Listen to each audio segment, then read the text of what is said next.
त्यातनं 3 क्रॉप्स हे काकडीचे घेतो. युक्सेल व्हेरायटीची बियाज कंपनी युक्सेल व्हेरायटीची बियाज नावाने एक कुकुंबर व्हेरायटी येते, काकडीची व्हेरायटी येते. त्या व्हेरायटीचं आपण उत्पन्न घेतो आणि 3 क्रॉप्स आपण 3-3 महिन्याच्या काळात ह्या वर्षभरात घेतो. आणि साधारण दर याचा सिनेरिओ जर बघितला तर मार्केटचा रेट आणि आपलं उत्पादन याचा साधारण रेशिओ जर पकडला तर आपल्याला 2 ते 2.5 लाख रुपये उत्पन्न ॲव्हरेजमध्ये मिळतं.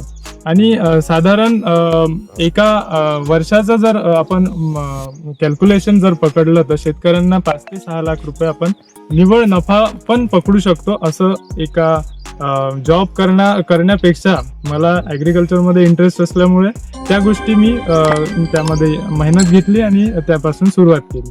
तसंच मी शेतकऱ्यांना हेही सांगेल की ह्या ज्या नवीन स्कीम्स आहेत, ज्या ॲग्रिकल्चर डिपार्टमेंटच्या स्कीम्स आहे, गव्हर्नमेंटच्या नवीन शेतकऱ्यांसाठी स्कीम्स येतात, याचा अवश्य फायदा घ्यावा आणि त्याच्यापासून उत्पन्न वाढीवर कसं आपल्याला जम्प करता येईल याचा आपण अभ्यास करून त्याचा वापर करावा, उपयोग घ्यावा.